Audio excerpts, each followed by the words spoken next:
Serena Valentini's hand trembled as she set down the hospital bill on her cramped apartment kitchen table. $47,000. The numbers blurred as tears welled in her eyes. Her mother's cancer treatment costs had tripled since the experimental therapy began, and the collection notices were piling up daily. The sharp knock at the door made her flinch. Through the peephole, she saw her Uncle Maxwell's expensive suit and practiced smile. She hesitated before letting him in. "Still living in this dump, I see," Maxwell said, scanning the modest apartment with its paint-spattered drop cloths and canvases stacked against the walls. "How's Isabella doing?" "Mom's responding to treatment," Serena said, crossing her arms. "But you didn't come here to check on her." Maxwell's smile didn't reach his eyes. "Always direct. That's why I've always liked you, despite your father's unfortunate choices." He sat uninvited at her kitchen table, moving aside a stack of overdue notices. "I have a solution to your financial problems." "I don't need your kind of solutions," Serena replied, thinking of the last time she'd accepted her uncle's help. A gallery showing that had required her to create commercial pieces that had left her feeling hollow for months. "You haven't heard my proposal yet." Maxwell adjusted his gold cufflinks. "I have a client, actually more of a business associate, who's looking for a wife." Serena laughed, the sound sharp and humorless. "And you thought of me? I'm flattered, but I'm not interested in being set up." "This isn't a date, Serena. It's a business transaction." Maxwell's voice hardened. "Thorne Blackwood needs a wife for reasons that don't concern you, and he's willing to pay handsomely for the right candidate." The name struck her like a physical blow. Everyone in Boston knew of Thorne Blackwood, the reclusive billionaire who doubled his inherited fortune through ruthless business tactics. His companies dominated the skyline, but the man himself was rarely seen in public. "You can't be serious." "Deadly serious." Maxwell slid a document across the table. "Marry him, and all of Isabella's medical bills disappear, plus a generous monthly allowance for both of you." "This is insane," Serena whispered, but her eyes caught the figure on the bottom line of the contract. "Enough to cover her mother's treatments for years." "Why me? You're presentable, educated, and desperate. The perfect combination." Maxwell stood, straightening his jacket. "Don't overthink this. It's a marriage on paper only. After a year, you can divorce with a substantial settlement." He's known for destroying people, Uncle Max. They call him the Boston Butcher in business circles. Maxwell's face hardened. "And your mother will be dead in 3 months without that experimental treatment the insurance won't cover." "Which fate sounds worse to you?" Serena's phone buzzed, the hospital calling again. She let it go to voicemail. "I need to think about this." "You have until tomorrow morning," Maxwell said, heading for the door. "The offer expires then." After he left, Serena called the hospital. The billing department's message was clear: payment in full by the end of the week, or her mother's treatment would be suspended. That night, she searched for information about Thorne Blackwood. The few available photos showed a forbidding man with cold eyes and a rigid posture, always in immaculate suits, never smiling. Business articles detailed his ruthless corporate takeovers and the trail of bankruptcies he left in his wake. Former employees described him as brilliant but merciless, a man entirely without empathy. At dawn, she stood at her mother's hospital bedside, watching Isabella sleep peacefully for the first time in weeks, the experimental drugs finally controlling her pain. Serena's phone buzzed with a text from Maxwell, "Decision time." She typed back with numb fingers, "I'll do it." 3 days later, in the sterile conference room of Blackwood Tower, she met her future husband. Thorne Blackwood was taller than she expected, his presence filling the room despite his stillness. His dark hair was cut with military precision, his steel-gray eyes assessing her with clinical detachment. "The terms are acceptable," he said to Maxwell, not bothering to address her directly. His voice was deep and emotionless. "Have the arrangements finalized by Friday. Don't I get a say in this?" Serena asked, her voice smaller than she intended. Thorne turned to her, his gaze piercing. "You already made your decision, Ms. Valentini, unless you've changed your mind." The thought of her mother's medical bills made her swallow her pride. "No, I haven't." "Then we'll be married on Saturday. My assistant will send you the details." He turned back to Maxwell. "Make sure she understands the rules of our arrangement." "I won't repeat them." As Thorne left the room without another word, Serena felt a chill settle into her bones. What kind of devil's bargain had she just made? The wedding was over in 20 minutes. No guests, no music, no celebration. Just a judge, the required witnesses, and Maxwell watching with barely concealed satisfaction. Serena wore a simple cream dress she'd found in her closet, while Thorne appeared in yet another immaculate suit, his expression never changing as they exchanged mechanically recited vows. When Thorne slipped the ring on her finger, a massive diamond that felt like a shackle, his hands were cool and dry. Not once during the ceremony did he look directly at her. The sleek black Bentley wound up the exclusive roads of Beacon Hill in silence. Serena stared out the window at the historic brick mansions, each one more imposing than the last. The chauffeur finally turned through wrought iron gates that opened automatically, revealing a stunning Victorian mansion set back from the street, its gray stone facade looming against the darkening sky. "We're here, Mrs. Blackwood," the driver announced, the new name landing like a foreign object in Serena's ears. Thorne exited first without offering his hand. Serena followed him up the grand steps where a silver-haired man in a perfectly pressed uniform stood waiting. "This is Harrison," Thorne said, the first words he'd spoken since they left the courthouse. "He manages the household. Direct any needs to him." Harrison nodded with practiced efficiency. "Welcome to Blackwood Manor, Mrs. Blackwood.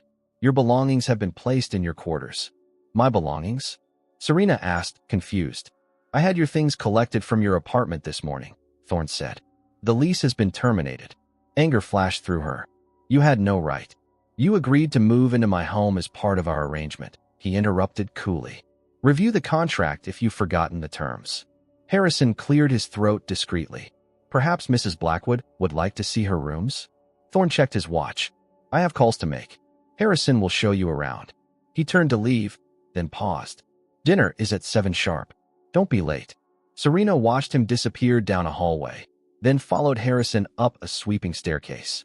The interior of the mansion was a study in restrained luxury, tasteful antiques, museum-quality art, and not a single item out of place. It felt more like a meticulously curated exhibit than a home. Her quarters comprised a luxurious bedroom suite larger than her entire apartment, connected to a sitting room and private bathroom with marble everything. The walls were painted a cool gray, the furnishings elegant but impersonal. "Your clothing has been arranged in the dressing room," Harrison said, opening a door to reveal a walk-in closet filled with garments she'd never seen before. "These aren't mine," Serena said, touching a silk blouse with the price tag still attached. "Mr. Blackwood arranged a suitable wardrobe for your new position. Your personal items are in those boxes." Harrison gestured to 3 cardboard boxes stacked neatly in the corner, the pathetic sum of her previous life. After Harrison left, Serena sank onto the edge of the bed. A sealed envelope on the nightstand caught her eye. Inside was a single typed page titled House Rules. "You will maintain the appearance of a proper marriage in public. You will not enter my private wing of the house without express permission. You will attend any business or social functions required of you with appropriate decorum. You will not discuss the nature of our arrangement with anyone. You will not invite guests without prior approval. Your mother may visit once her condition stabilizes. You may use the house facilities except where specifically restricted. Your monthly allowance will be deposited on the 1st of each month. This arrangement will be reviewed after 1 year. No signature, just cold, impersonal directives." Serena crumpled the paper in her fist, then smoothed it out again, refolding it carefully. Her mother's life depended on her compliance. At precisely 7, she descended to the dining room in clothes that weren't hers, to eat dinner with a husband who'd barely spoken 10 sentences to her. Thorne was already seated at the head of a table that could accommodate 20. He didn't stand when she entered. "You're punctual. Good." He gestured to the place setting at the opposite end, 15 feet away. Dinner was served by a silent staff member who appeared and disappeared like a ghost.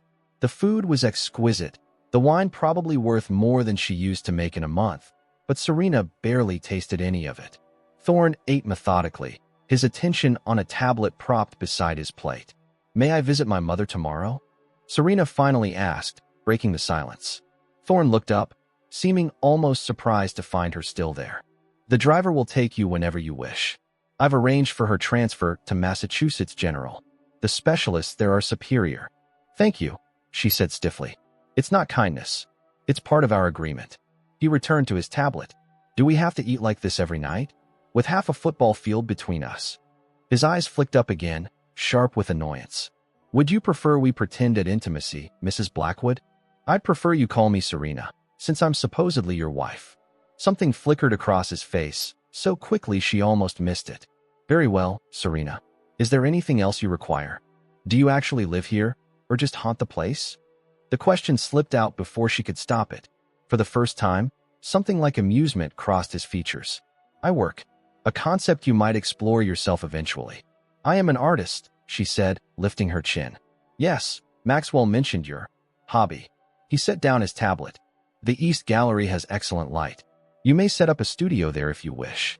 Before she could respond to the dismissive characterization of her career, he stood. I have work to complete. Harrison will see to anything else you need. Left alone at the massive table, Serena realized the true nature of her new prison. It wasn't the walls or the rules that would confine her. It was the absolute isolation of living with someone who looked at her and saw nothing at all. Sleep eluded Serena in the unfamiliar bedroom. The mattress was too soft, the silence too complete, the moonlight through the tall windows too bright. After hours of restless tossing, she gave up and slipped into the robe provided with her new wardrobe. The hallways of Blackwood Manor were eerily silent at 2 in the morning. Her bare feet made no sound on the plush carpets as she wandered aimlessly, taking in details she'd missed earlier. The age of the oil paintings, the craftsmanship of the woodwork, the subtle scent of lemon polish that permeated everything. On the main floor, she paused at the entrance to a room Harrison hadn't shown her. Heavy double doors stood slightly ajar, revealing the dim outlines of bookshelves. Curious, she pushed one door open and found herself in a magnificent library. Floor-to-ceiling shelves held thousands of volumes, their leather spines gleaming in the moonlight that streamed through tall windows. Serena moved deeper into the room, drawn to a collection of art books on a lower shelf. As she pulled one out, she noticed something odd, a faint draft coming from behind the bookcase. Examining it closer, she saw that the shelf was slightly out of alignment with its neighbors. She pressed against it experimentally, and to her surprise, it moved, revealing a narrow passage. Her heart raced as she hesitated at the threshold of what was clearly a hidden room. This had to be part of Thorne's private domain, exactly where she was forbidden to go. Common sense told her to close the secret door and leave immediately. But the artist in her, the part that had always pursued the unknown, propelled her forward. The hidden space was dark except for a thin shaft of moonlight from a small, high window. Serena felt along the wall and found a light switch. When she flipped it, she gasped. She stood in an artist's studio. Canvases lined the walls, some on easels, others stacked carefully against each other. A massive work table held organized rows of brushes, paints, and palettes. The space smelled of linseed oil and turpentine, familiar, comforting scents that reminded her of her own tiny studio. But it was the paintings that captured her attention completely. Dark, turbulent landscapes, abstract explosions of color and emotion, portraits of faces twisted in grief or rage. Each canvas pulsed with raw feeling, vulnerability, longing, fury, emotions she would never have associated with Thorne Blackwood. She moved from one painting to another, entranced. These weren't the works of a dilettante or a hobbyist. They showed real talent, real pain, the kind that could only come from a soul that felt things deeply. The largest canvas in the room stood on an easel in the center, covered with a cloth. Unable to resist, Serena carefully lifted the fabric. The unfinished painting showed a young boy standing beside 2 adults, presumably his parents, their figures already complete in exquisite detail. But the parents were painted in a way that made them appear to be dissolving, their edges blurring into a background of flames and smoke. The boy's face was rendered with heartbreaking precision, and she recognized the steel-gray eyes immediately. It was Thorne as a child, watching his world burn. "What are you doing in here?" The voice from the doorway made her whirl around, the cloth dropping from her fingers. Thorne stood silhouetted against the light from the library, his expression hidden in shadow. "I'm sorry," she stammered, backing away from the easel. "I found the door open, and get out." His voice was low, controlled, but with an undercurrent of something dangerous. "These paintings are extraordinary," she said, standing her ground despite her racing heart. Why do you hide them? He stepped into the room, and she could see his face now, pale with anger, his jaw clenched tight. I said get out. You're the artist, aren't you? Not just some collector. In 3 swift strides, he was beside her, gripping her arm. This room is private. You had no right to come in here. You told me I could set up a studio in the East Gallery, she said, wincing at his grip, but not pulling away. I never imagined you already had one. Because it wasn't your business to imagine anything about me. He released her arm abruptly. Our arrangement doesn't include sharing personal details. Serena looked at the painting of the boy and his dissolving parents. Is that you? What happened to them? Something shifted in his eyes, a flash of vulnerability quickly masked by hardened resolve. Leave. Now. Instead, she gestured to the paintings surrounding them. These are too good to be hidden away. They deserve to be seen. By whom? The socialites and corporate sycophants who think they know me. His laugh was bitter. Art isn't meant to be a spectacle for the masses. Then why create it at all? She challenged. He turned away from her, his shoulders rigid. You wouldn't understand. Try me. She moved to stand beside him, careful not to touch him again. I'm an artist too, remember? Even if it's just a hobby to you. For a long moment, he said nothing, his gaze fixed on the unfinished portrait. Then, so quietly she almost missed it. Fire. It was a fire. I was 10. The simple statement hung in the air between them. Serena didn't press for more, recognizing the enormity of even this small confession. I lost my father when I was 8, she offered instead. Car accident. I still paint him sometimes, just to keep his face from fading in my memory. Thorne glanced at her, something new in his expression, not warmth exactly, but perhaps recognition. You should go back to bed. It's late. The dismissal was clear, but without the earlier hostility. Serena nodded and moved toward the door, pausing at the threshold. Will you finish it? The painting of your family. He looked back at the canvas. Some things can't be finished, only abandoned. The words followed her back to her room, where she lay awake until dawn, thinking about the man she'd married. Not the cold businessman who had purchased her like an asset, but the artist who painted his pain in secret, hiding the most authentic part of himself from the world.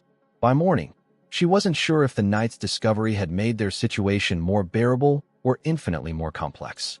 The only certainty was that Thorne Blackwood was not the man she had been led to believe he was, and that realization changed everything. The next morning, Thorne was gone before Serena came downstairs.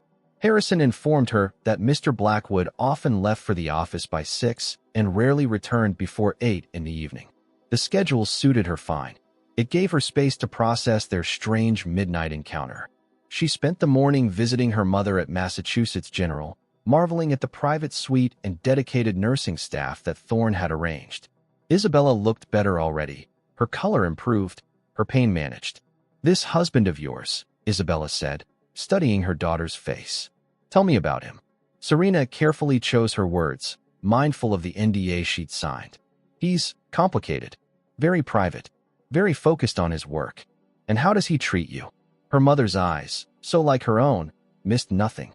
Correctly, Serena answered, which wasn't a lie. Isabella took her hand. That's not the same as kindly, my love. Before Serena could respond, her phone buzzed with a text from a number she didn't recognize. My office. 1 p.m. Car waiting outside hospital. T. The Blackwood Tower dominated the Boston skyline. 70 stories of steel and glass that seemed to pierce the clouds. In the lobby, a security officer escorted Serena directly to a private elevator that required a keycard for access.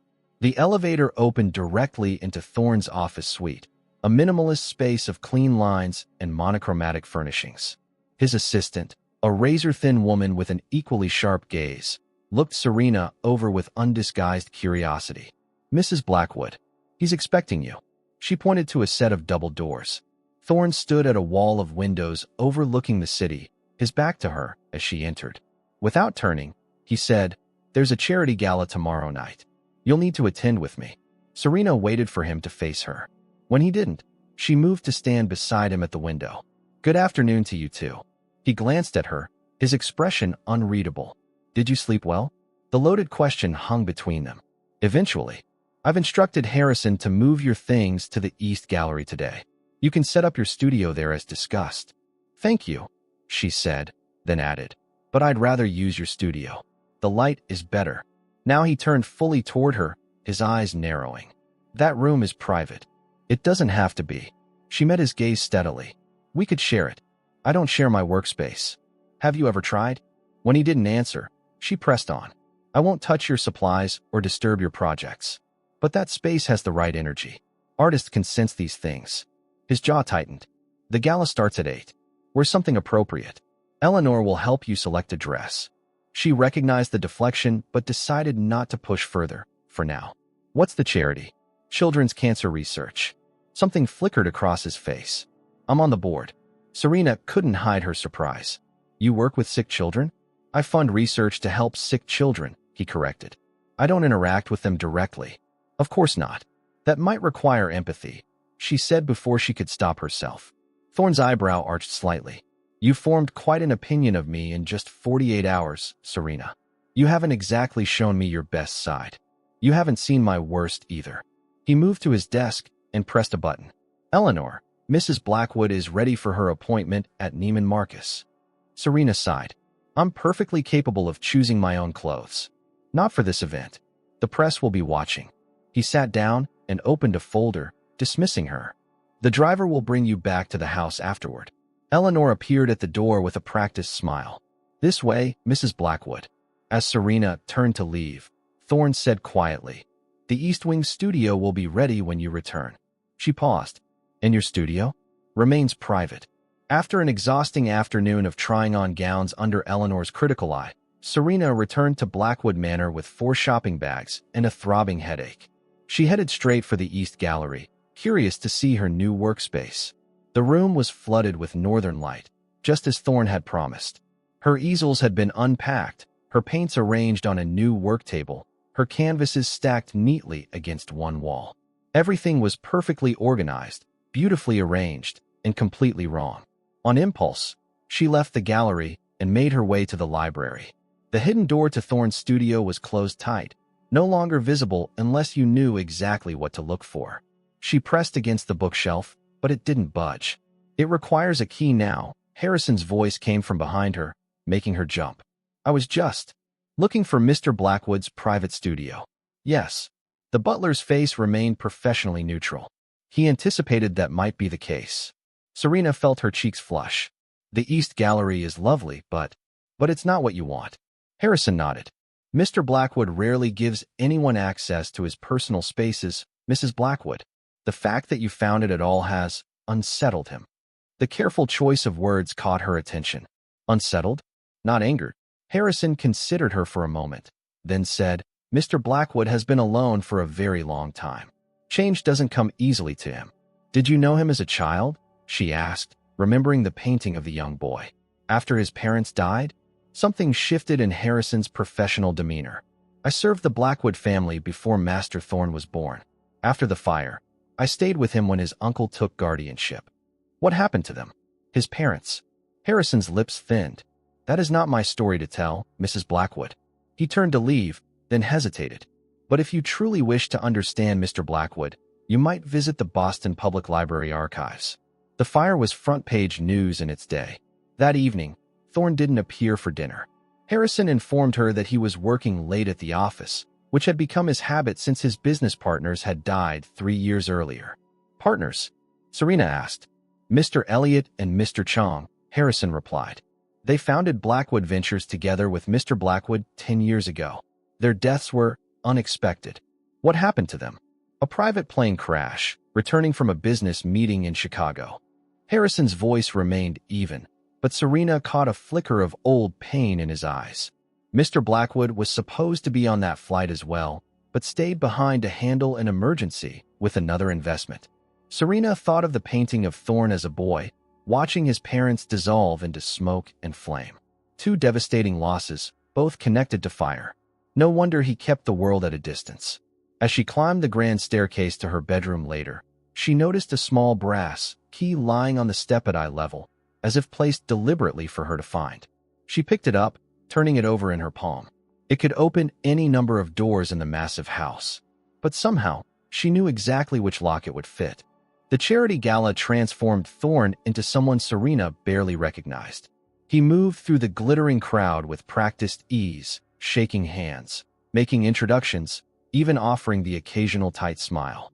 The cold, dismissive man from the mansion was nowhere to be seen. "You're good at this," she murmured as they moved between groups of Boston's elite, playing the charming host. "It's not playing. It's business." His hand rested lightly on the small of her back, guiding her through the crowd. "These people donate millions because they think they know me. And they don't." His eyes met hers briefly. "No one does." The evening proceeded smoothly until Serena spotted her Uncle Maxwell across the ballroom, deep in conversation with an older man. When Maxwell saw her watching, he excused himself and approached them. "My favorite niece and her new husband," he said, kissing Serena's cheek and shaking Thorne's hand. "The perfect power couple." Thorne's expression hardened almost imperceptibly. "Maxwell, I wasn't aware you were on the guest list." "Last-minute donation," Maxwell replied smoothly. "Cancer research is such an important cause, isn't it? Especially considering your history." Something dark flashed in Thorne's eyes. Serena felt his body tense beside her. "If you'll excuse us," Thorne said, "we need to greet the hospital board." As they walked away, Serena asked, "What was that about?" "Your uncle enjoys leveraging other people's pain," Thorne replied. "A trait you do well to remember." Before she could press further, Thorne was pulled into a conversation with major donors.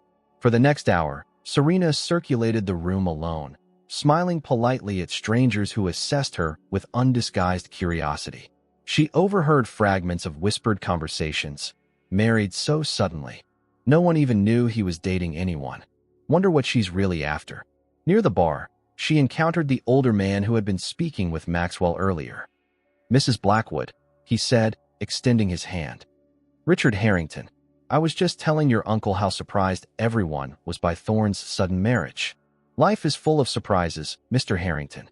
Serena accepted his handshake, noting his assessing gaze. "Indeed. I knew Thorne's parents well, you know. Tragic what happened." He sipped his drink. "He was never the same afterward. That kind of trauma changes a child forever." "You seem to know a lot about my husband." Harrington smiled thinly. "I was his father's business partner for 20 years. I've watched Thorne grow into the man he is today. Brilliant, driven, and utterly ruthless when necessary." "Is that admiration I hear, or warning?" "Both, perhaps." His eyes narrowed slightly. "Has he told you about the Valentini connection?"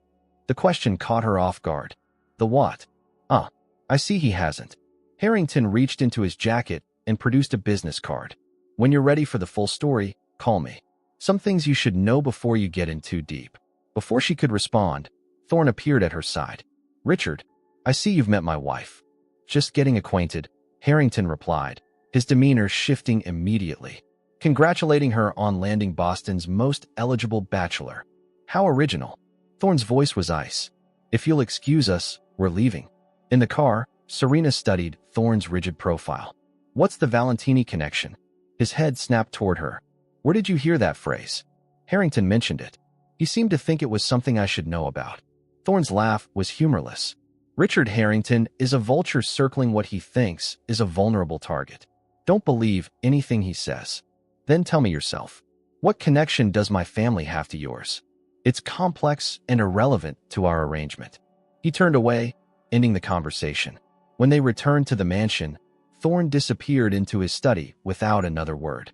Serena changed out of her gown and tried to sleep, but Harrington's cryptic comment kept her mind racing. After an hour of restless tossing, she retrieved the brass key from her nightstand drawer. The hidden studio was dark when she entered, but she knew the layout well enough to find the light switch. She wasn't sure what she was looking for, some clue to the Valentini connection, perhaps, or simply a better understanding of the man who was now her husband. She was examining the unfinished portrait of young Thorne and his parents when her phone chimed with an email notification. The sender was unknown, the subject line simply "Open Alone." Her thumb hovered over the delete button, probably spam, but curiosity won out. The email contained only a brief message. "Mrs. Blackwood, your uncle isn't what he seems. Neither is your husband. The attached files may help you understand what you've walked into." Several PDF files were attached. Serena opened the first one, A scan of an old newspaper article headlined, "Blackwood Technologies Destroyed in Suspicious Fire." The grainy photo showed the smoldering ruins of a building, with a caption identifying Marcus and Elena Blackwood as the presumed victims. The second attachment was a legal document, a partnership agreement between Blackwood Technologies and several investors, including one name that made her blood run cold: Maxwell Valentini. The third file was a police report dated 3 days after the fire, noting that financial records indicated massive funds had been siphoned from the company accounts just hours before the blaze. The primary suspect, a junior partner who had disappeared immediately afterward. Serena's hands trembled as she opened the final attachment, a memo written by Thorne just 6 months ago, outlining his suspicions that Maxwell Valentini had been involved in the embezzlement and possibly the fire that killed his parents. The memo detailed Thorne's plan to gather evidence against Maxwell by forming a connection to his family. The pieces fell into place with sickening clarity. Her marriage wasn't about convenience or business advantages. It was about revenge. She was so absorbed in the documents that she didn't hear the studio door open. When she looked up, Thorne stood in the doorway, his face pale with fury. "Where did you get those?" he demanded, striding forward to see her phone screen. "Someone emailed them to me." She stood, backing away from him. "Is it true? Did you marry me to get revenge on my uncle?" Thorne's silence was answer enough. "You used me," she whispered. "All this time, I was just a pawn in your game against Maxwell." It wasn't that simple. He ran a hand through his hair, the first genuinely unsettled gesture she'd seen from him. "Yes, I initially approached Maxwell because of his connection to my parents' deaths. I needed to get close enough to find evidence. And I was the perfect opportunity," she said bitterly. Poor, desperate Serena, willing to sell herself to save her mother. "It started that way," he admitted. "But things changed." When? When did they change, Thorne?" "When you locked me out of your studio after I saw too much. When you paraded me around at the gala like a trophy wife." Before he could answer, her phone chimed again. Another email, this time with a video attachment. She opened it automatically. On the screen, Maxwell and Thorne sat in what appeared to be Thorne's office, clearly recorded recently. "The girl has served her purpose," Maxwell was saying. "Once I have control of the Valentini Trust through this marriage, we can proceed with the next phase." "And what about Serena?" Thorne's recorded voice asked. Maxwell laughed. "She's always been expendable, just like her father was." The video ended. Serena looked up at Thorne, tears blurring her vision. "Expendable? Is that how you see me too?" "That video is edited," Thorne said urgently. "That conversation never happened that way. Someone is manipulating you. The way you manipulated me." She grabbed her phone and headed for the door. "I need to get out of here." "Serena, wait." He caught her arm. "You don't understand what's happening." She pulled away. "I understand perfectly. My uncle used me. You used me. I'm done being everyone's pawn." As she rushed from the room, her phone buzzed once more. A text from Maxwell. "You've seen the truth now. Come to my office immediately. You're in danger there."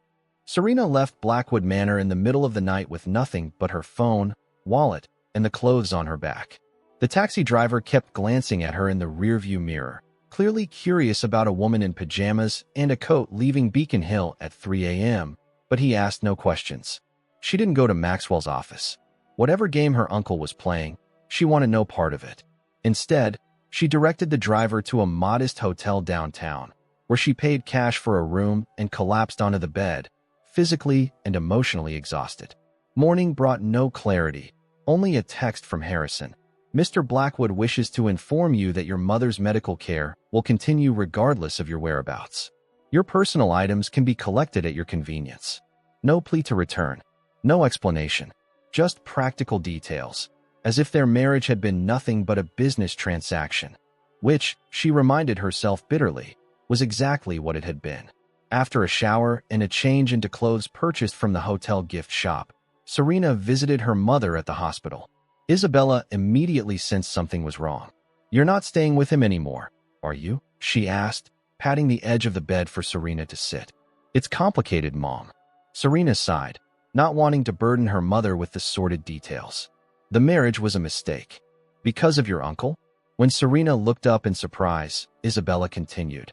"Maxwell has been controlling our family for decades, sweetheart. Why do you think your father cut ties with him before he died?" What are you talking about? Isabella's face softened with old sadness. Your father discovered that Maxwell was embezzling from the family trust. When he threatened to expose him, there was that convenient car accident. The revelation hit Serena like a physical blow. Are you saying Uncle Max was responsible for Dad's death? I could never prove anything. Isabella took her daughter's hand. But I've always had my suspicions. It's why I've kept you away from him as much as possible. But you let me accept his help with your medical bills, Serena said, confused. Because you gave me no choice. Isabella's eyes filled with tears. I would rather have died than put you in his debt, but you were so determined to save me. The pieces were shifting again, forming a different picture than the one Serena had constructed in her anger. Mom, what do you know about the Blackwood family? Only what everyone knows. Brilliant tech innovators who died in that terrible fire years ago, leaving their son to rebuild the company.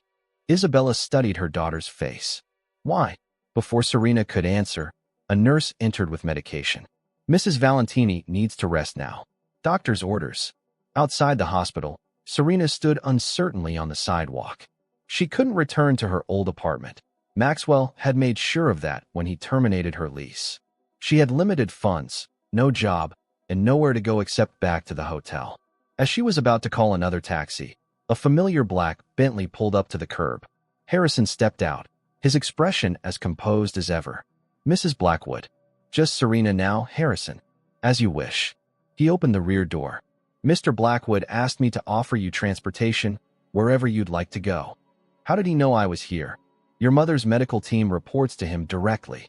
Harrison's tone was neutral. He thought you might need assistance after your visit.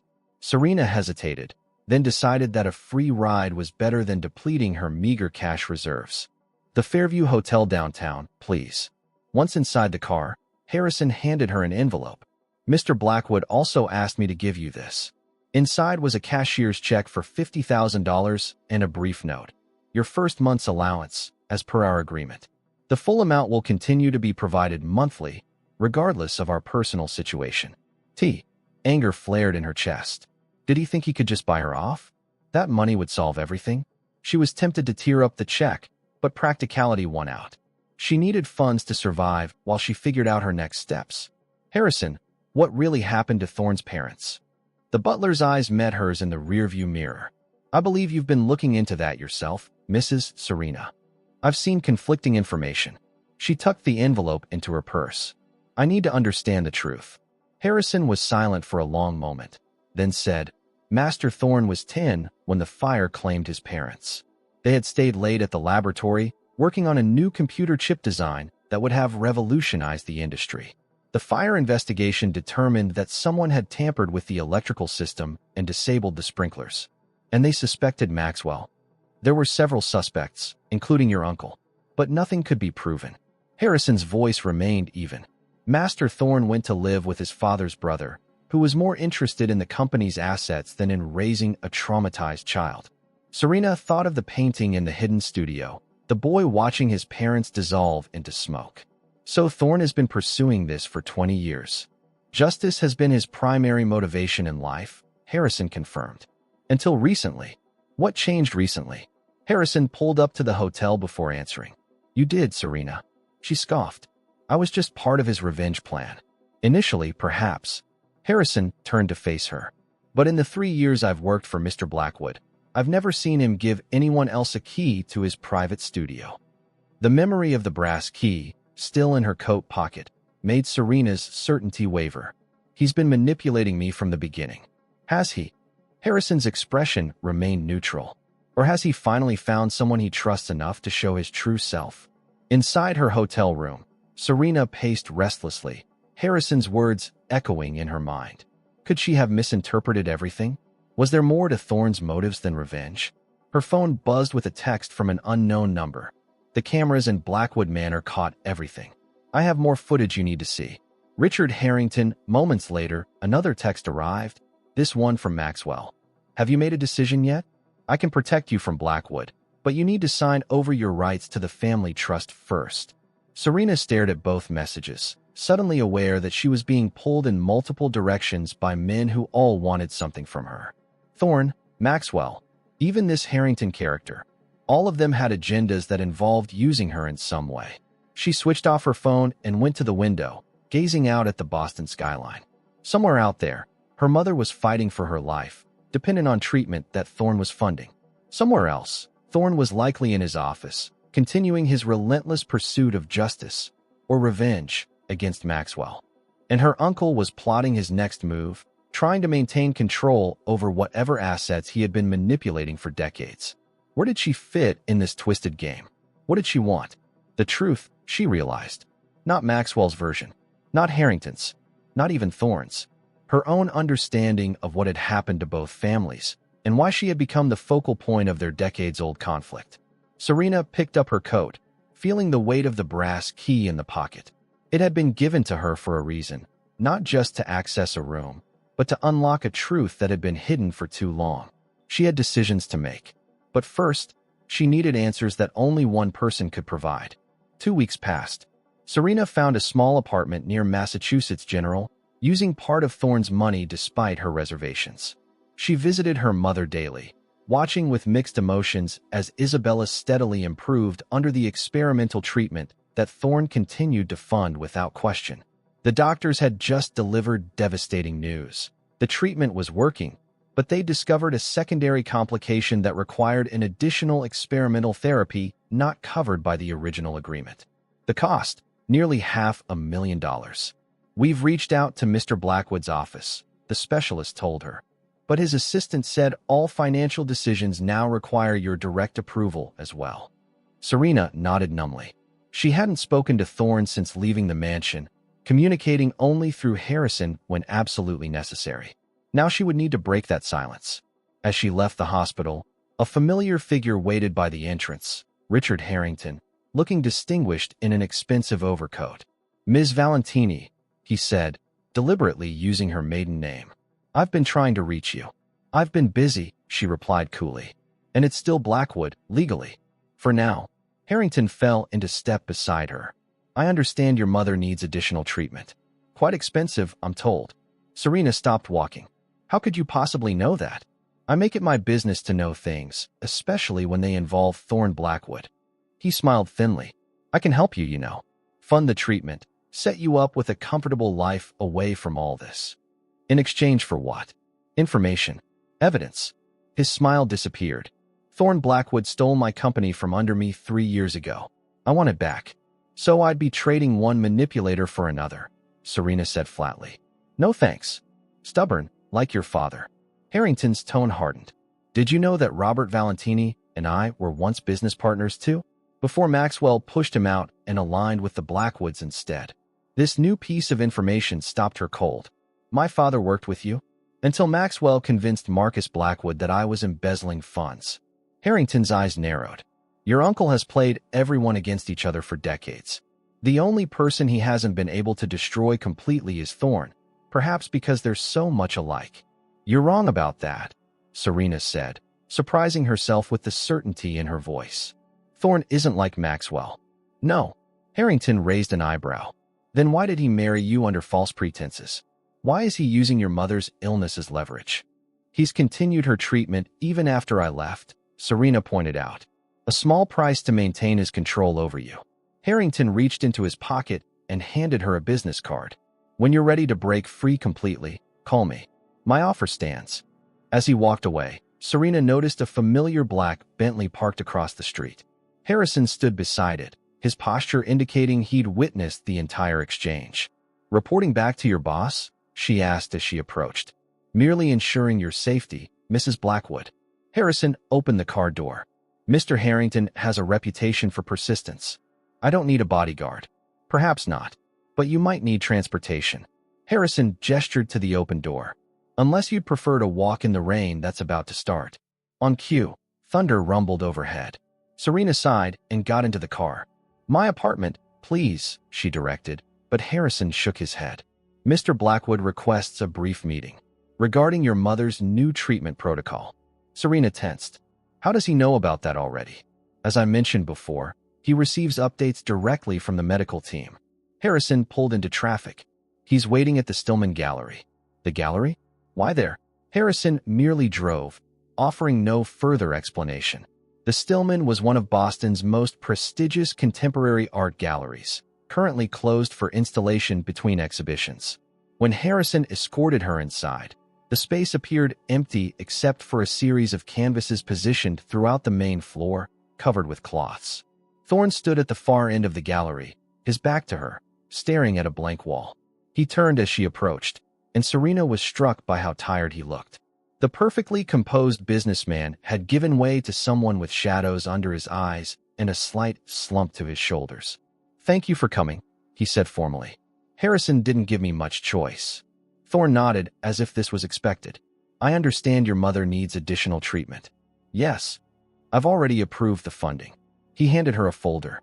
"These are the details. The hospital will proceed as soon as you give your consent." Serena took the folder without opening it. "Why are we meeting here?" In answer, Thorne walked to the nearest covered canvas and removed the cloth. It was one of his paintings, a dark, swirling landscape that she recognized from his hidden studio. "I'm having an exhibition," he said quietly. Anonymous, of course, under a pseudonym. He moved through the gallery, uncovering each canvas in turn. All were his works, including the unfinished portrait of his family that had been on the easel the night she discovered the studio. "You finished it," she said, moving closer to examine the painting. The boy's face was still rendered with painful precision, but now the dissolving parents had a certain luminosity, as if disappearing into light rather than smoke. "I needed to," Thorne replied, standing beside her. "For a long time, I couldn't bear to complete it because that meant accepting they were truly gone. But recently, I've begun to see that holding on to the pain was preventing me from moving forward." "Why are you showing these now? You said art wasn't meant to be a spectacle." "I was wrong about many things." He gestured around the gallery. "The proceeds from the sales will fund a permanent endowment for the treatment your mother needs, along with research to help others with her condition." Serena stared at him, trying to reconcile this gesture with the calculating man who had married her for revenge. "Why?" "Because it matters to you." He met her gaze directly. "And despite everything, you matter to me." Before she could respond, the gallery door opened and a courier delivered a large envelope to Thorne.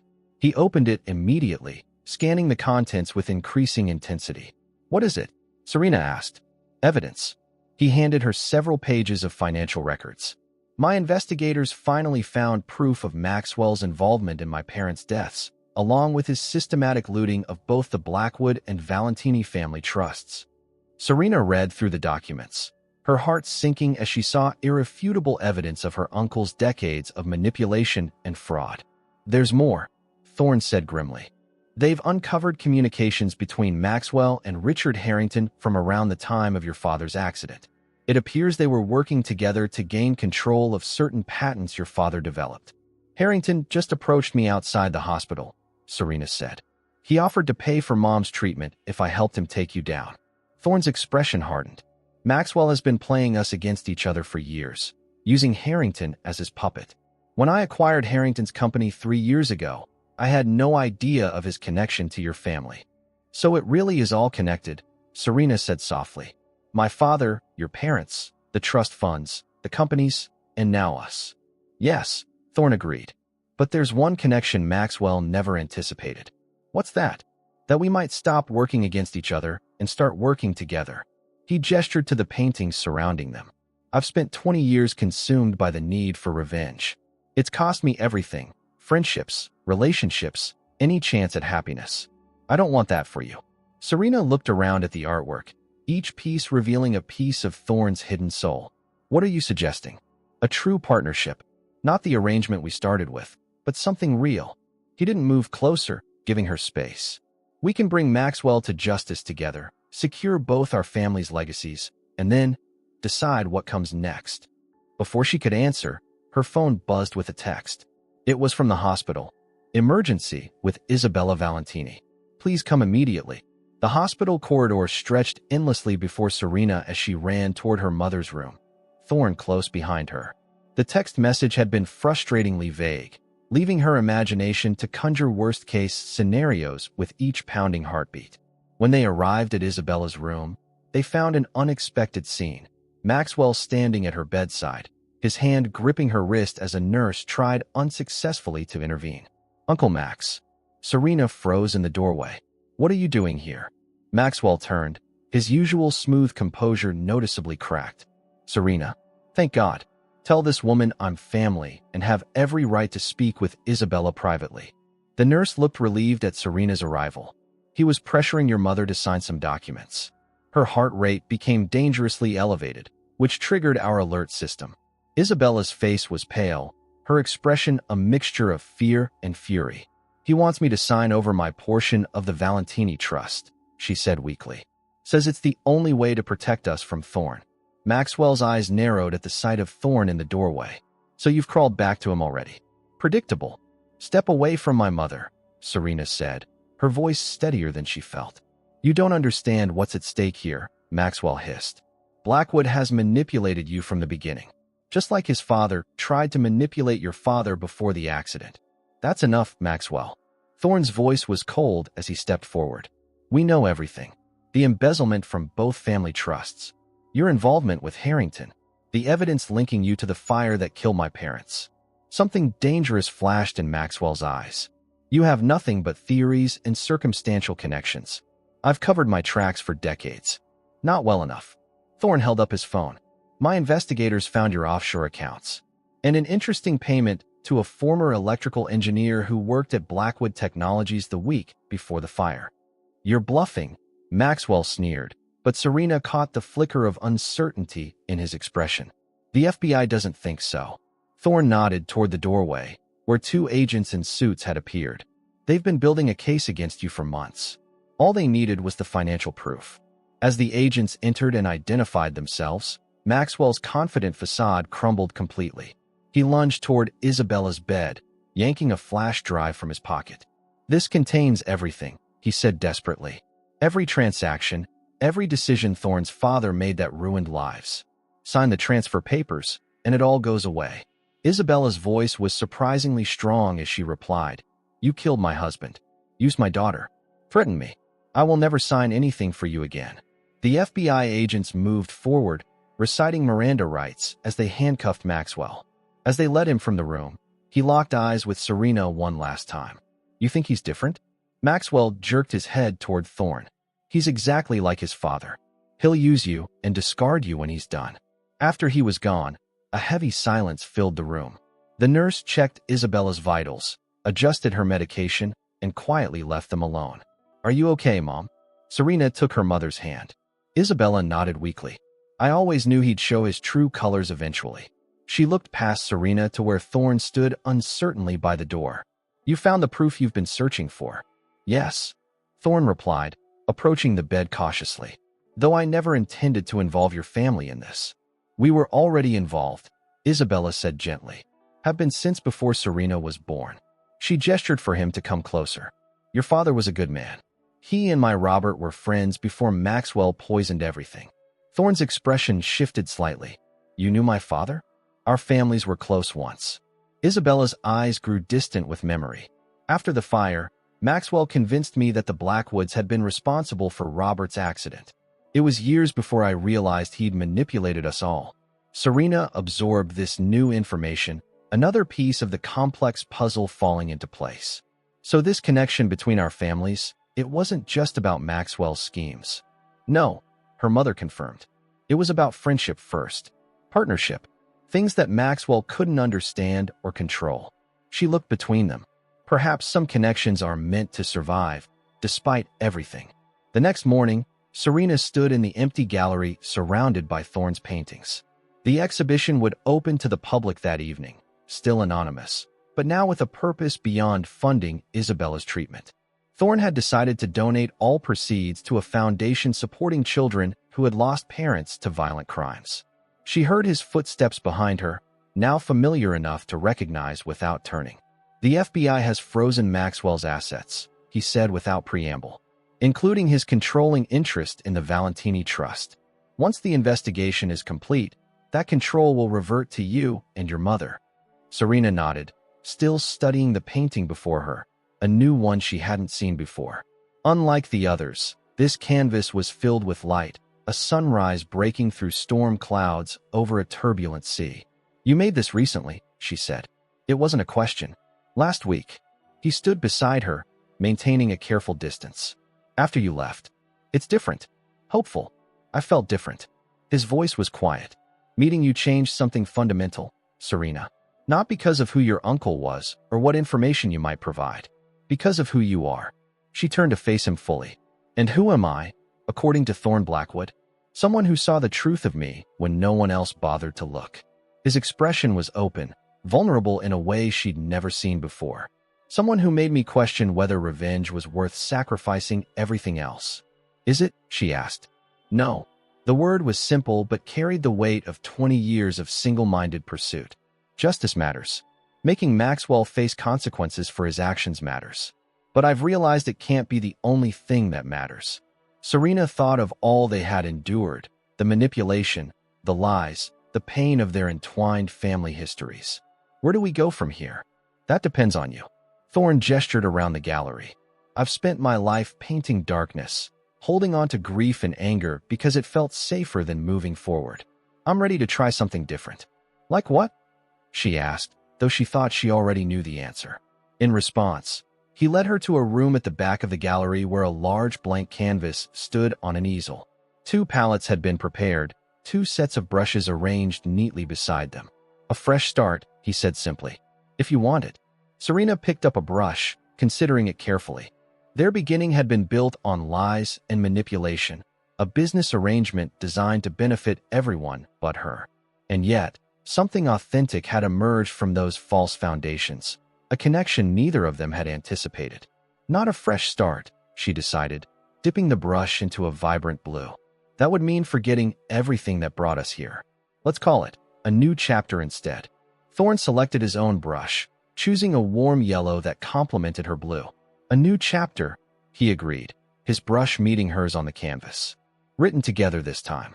As their colors merged on the blank surface, creating something neither could have produced alone, Serena realized that Maxwell had been wrong about one crucial thing.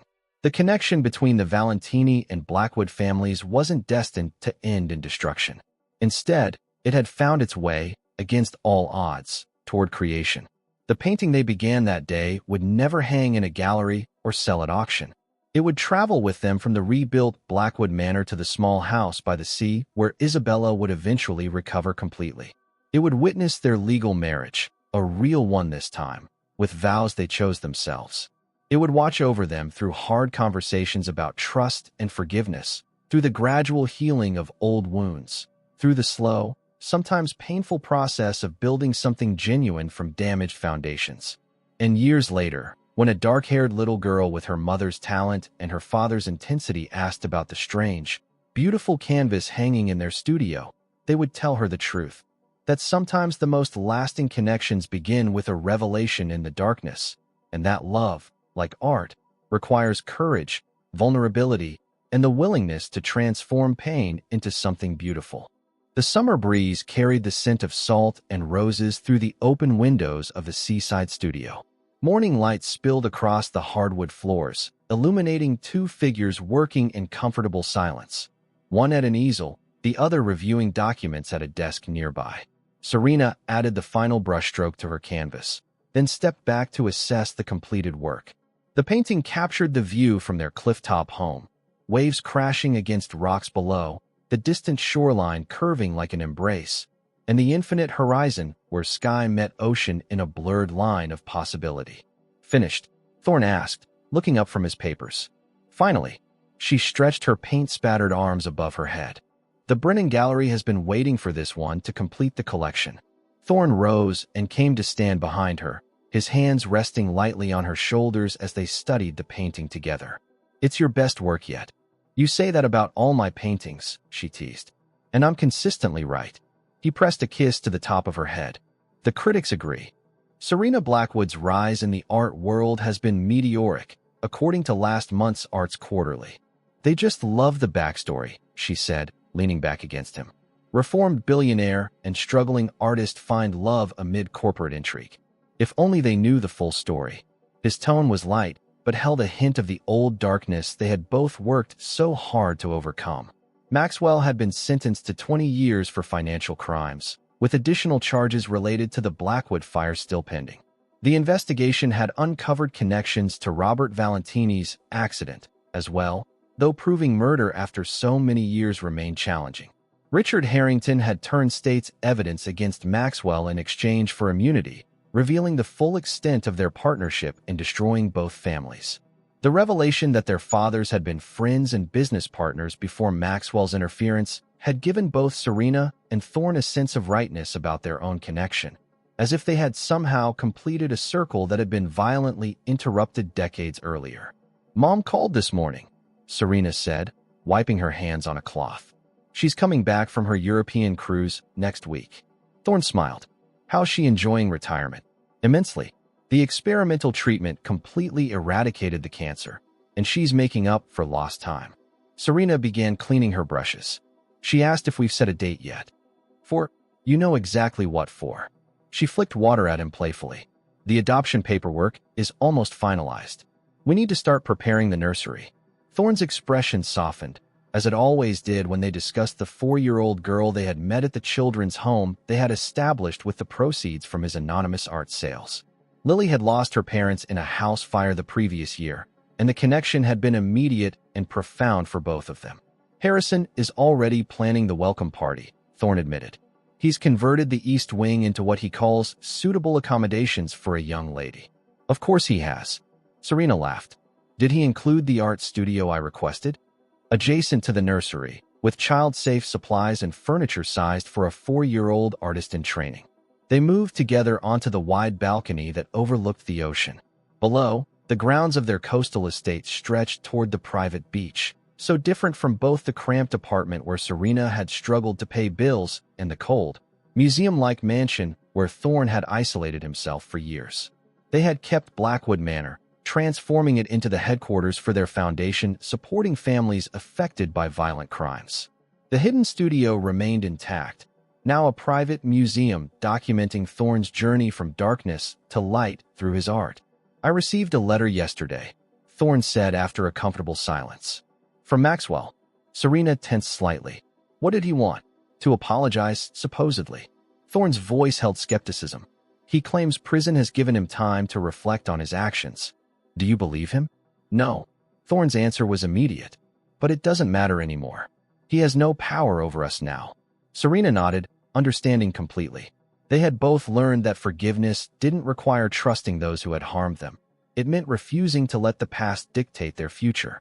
Inside the studio, their phones chimed simultaneously with calendar reminders. "The board meeting," Serena sighed. "We should get ready." The Blackwood Valentini Foundation had grown exponentially over the past 5 years, now one of the largest philanthropic organizations in New England. Together, they had redirected both family fortunes toward healing the kinds of wounds they had both suffered, supporting children who had lost parents, funding medical research for rare diseases like Isabella's, providing arts education in underserved communities.